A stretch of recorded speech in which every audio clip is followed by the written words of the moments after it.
Now we're just going to go for a walk through the garden. That'll show you where we've put things in terms of beds and what's happening. So the first bed here, this is the end of our spring crop. So we've got some leeks down here and some small lettuce and the end of our coriander. So we hope to have this bed finished, cleared out by early November, so we can plant some tomatoes in here. These three beds here, they're ready for planting. So that's where we'll be planting eggplant, capsicums, celery, and some more tomatoes in these beds here. We've put some cow manure in here, and that's where we've kept the bags so we know what we've got in here. So they're ready to plant, but we're just waiting for the temperature to get a bit warmer. The final bed here, we've got some more leeks and some more coriander. You'll notice in here that we've got a lot of self-seeded violas, and they are edible flowers, but these are self-seeded, but predominantly they're coriander, and that'll be finished in a few weeks, and the leeks. So these beds are near the end of their spring growing season, getting ready for winter. We've now got Julie, and Julie's looking after the hydroponics, and she's going to explain what she's doing here today. I'm just picking some parsley, Greg. So we got some nice parsley coming on here for the shop. So I think grade 6s, you picked some of these things before, but we've got a lot of nice things coming on. I'm interested to see how these strawberries go. We haven't had the hydroponics not quite a year yet, so we're just seeing how different things grow there. But yeah, parsley's really good for you. It's full of vitamin C, and it's good to put with fish. And I think some people make tabbouleh with this is the curly leaf parsley. Yeah. And that's popular for people making things like tabbouleh and that. That's right. So thanks, Julie. yeah, thank you. Now we're going to the long garden beds. So this is a crop. It's still got about another month to go, and this is our beetroot crop. And you can see these are going pretty quickly. So when you were here last time, we planted very small seedlings, so you can see how quickly they've grown. The thing with beetroot is they like lots of water, and we've had a lot of great rainfall during winter and spring this year. So this is this bed here. What we intend to plant here in summer is beans on this side, and then on the outside, in the inside here, we'll be planting cucumbers, which we've already got some in, and we've got some spring onions here at the moment. So just coming down towards the end, you can see some of the weeding we've been doing. So there's always lots of weeding to be done. This bed here is ready. We'll probably again plant some pumpkins and mainly zucchinis in this bed here. That'll wait for a few weeks.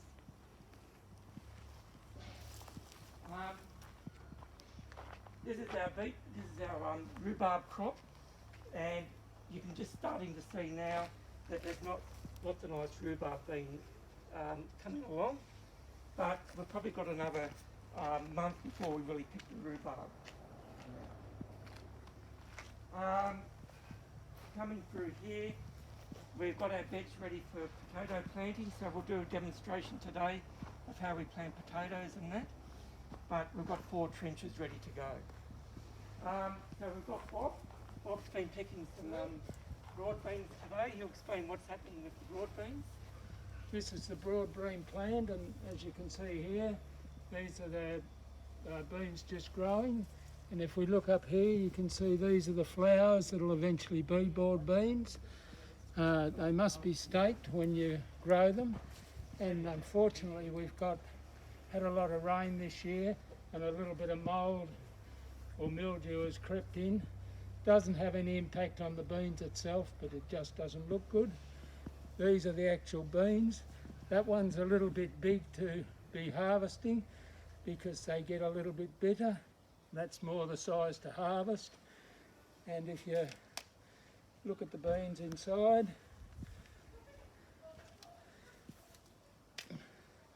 There's the bean. And you can tell they're too late to harvest when that's black. That should still be green, and that's ideal for harvesting. And when they're this big, you have to take that outside skin off, but the smaller ones you don't have to.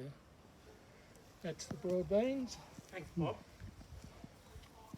Coming on the garden, so we're now starting to get these beds ready. We're starting to put cow manure in here.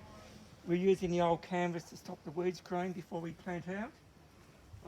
Julie's picking some silver beet, which I think last time you were here we were picking silver beet, so you can see it's a really good vegetable because it lasts a long time. The only thing that's happening now is that some of it's trying to go to seed. It's going to seed here. So this tends to indicate that it wants to go to seed. So probably in a bit further down here, Julie's showing it going to seed. It's getting And very tall that and leggy. means probably in about 2 or 3 weeks, this part of the garden will be finished. But we've been able to pick silver beet for at least 3 months, and that's an excellent crop. Coming down here, we've got the end of our fennel. So you might have seen small plants. So this is the fennel plant here. You might have remembered when you came to the garden, this tastes like aniseed. So we'll finish picking all the fennel in the next few weeks. So the leaves are really flagrant, and a lot of people use this bulb to cook with. And this silver beet here is very easy to pick.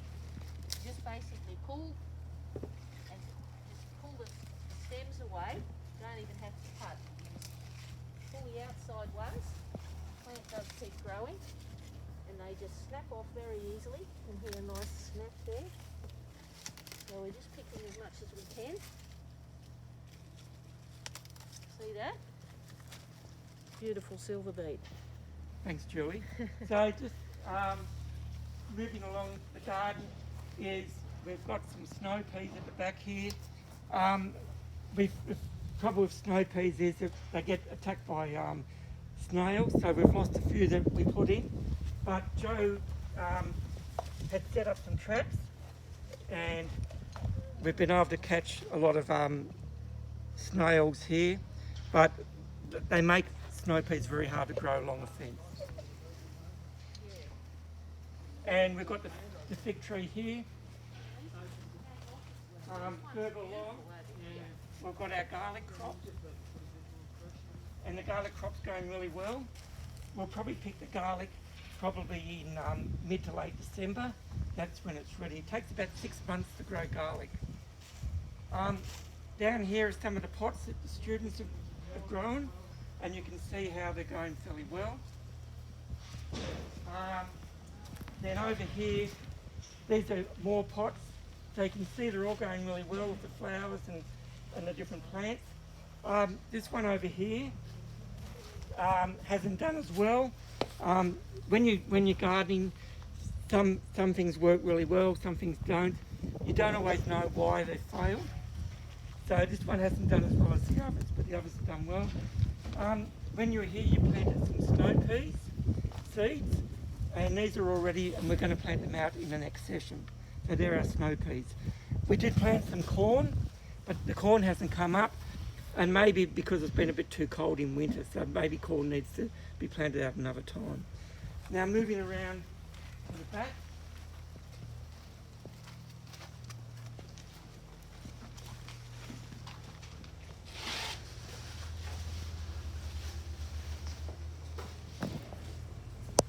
These are our seedlings that people have donated to us that we'll be planting out in the next few weeks.